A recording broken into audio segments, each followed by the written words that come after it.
Leo, thank you so much for supporting SIKIKSYD. Check your sun sign and rising sun sign and where you have Leo in your astrological chart.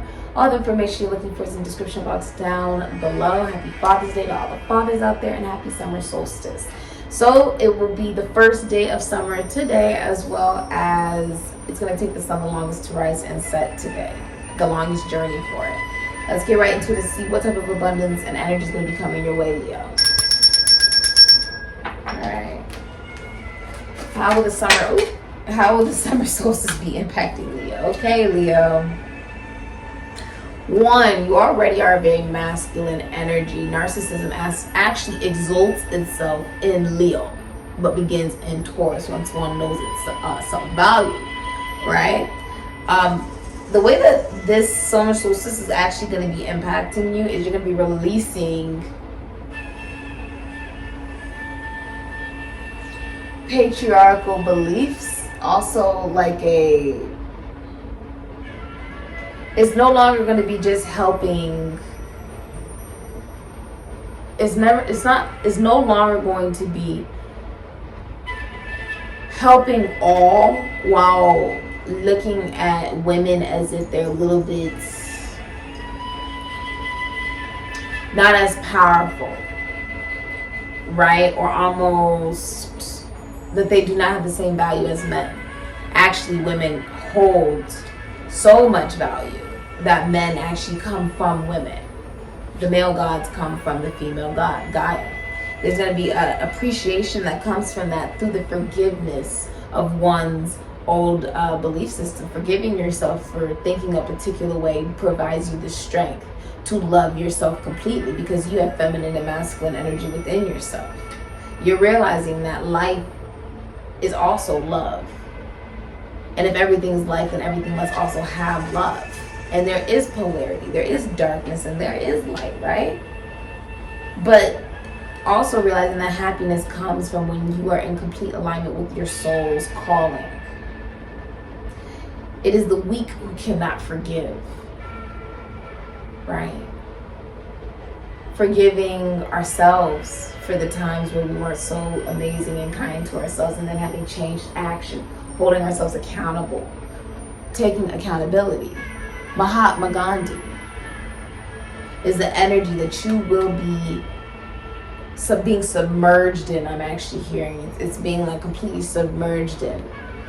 Some of you are missionaries, or you're on a spiritual journey, or you could be a monk, a rabbi, a bishop, a shaman, a priest, okay? But spreading the good word wherever you go, spreading the word of humility. Isn't it interesting? You know, I'm also hearing cows. In some cultures and religions, cows are actually very sacred, but they also represent what? The milk. The nutrients.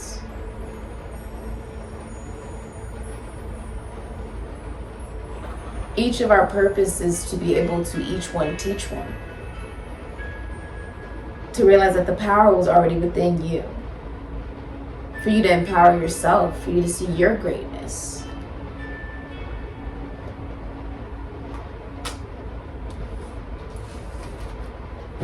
Mahatma Gandhi was also known for having an underlining of patriarchal belief, which is what you are actually releasing now that we are out of the Piscean age, heading into the Aquarian age. That women too can be at the altar to help others, right? As priestess, right? And teachers.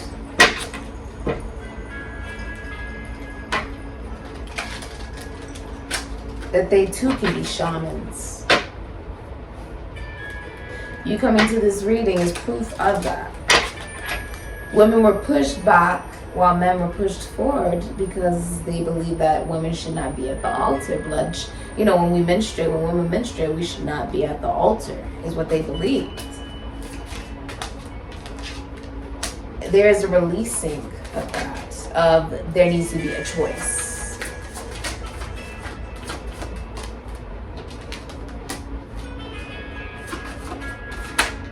Okay. Ooh, look at that, the moon. Cancer, Pisces. Okay, so You got the Two of Swords in reverse, Moon in Libra. You have the Nine of Swords, Mars in Gemini. And you have the Seven of Swords, Moon in Aquarius. Okay.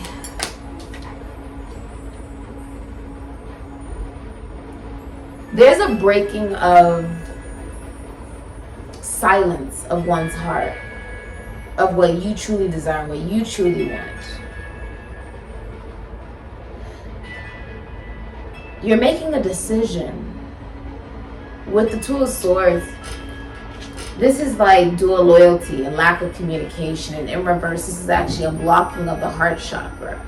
Allowing yourself to finally see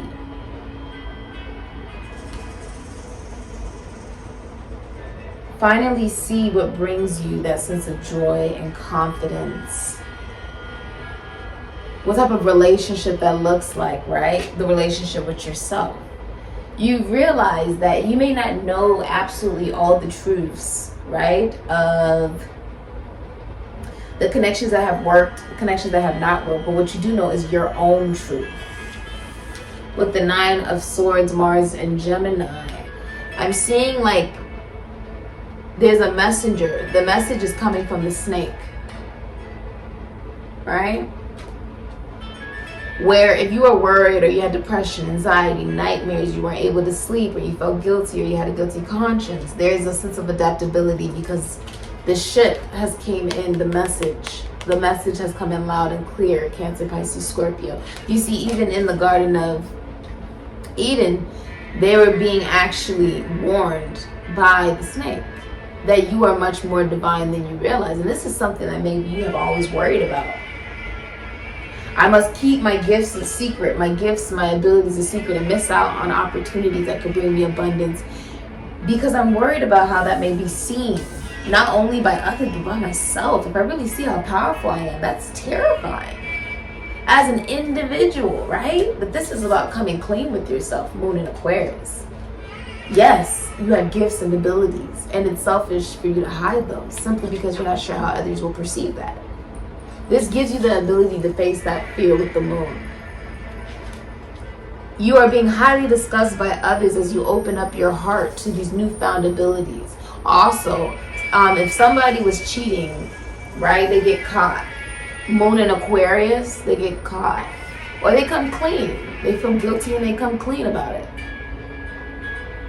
This could also be brothers or friends, the military.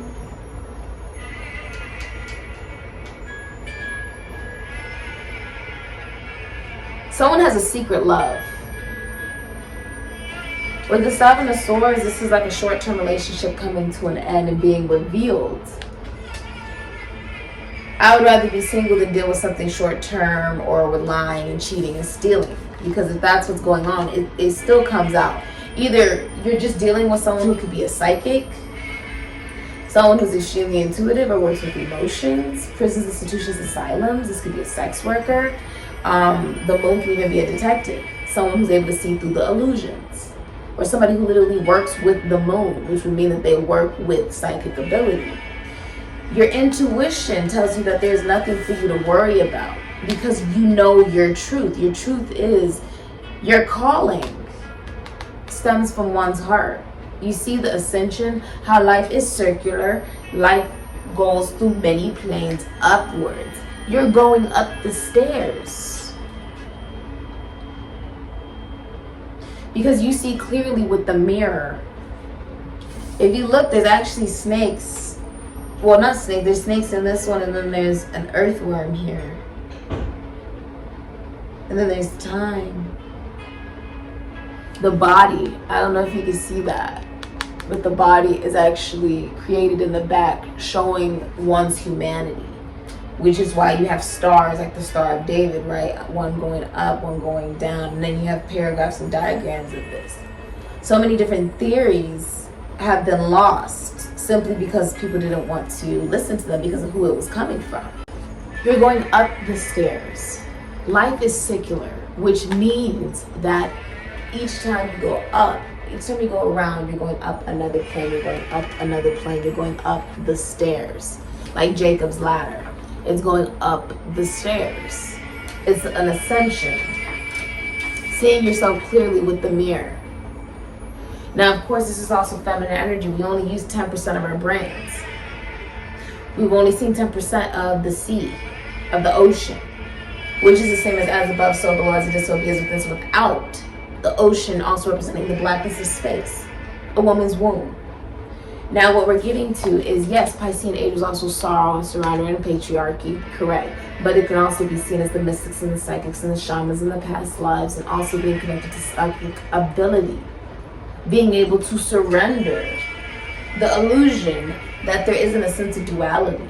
That's what life is all about.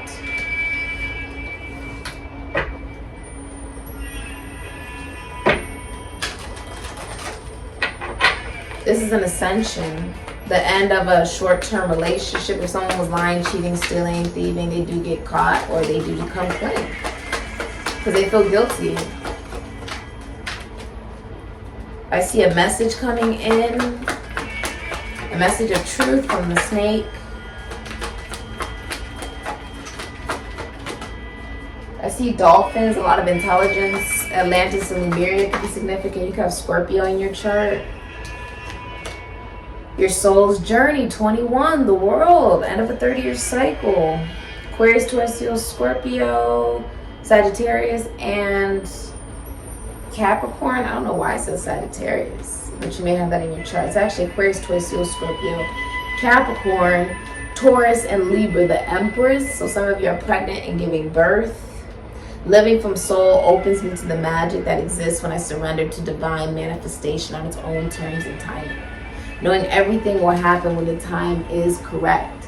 You are in control of, you see the different stages? You're in control of one's flow of emotions, grace and gratitude with the swan here. The ever flow of your chakras.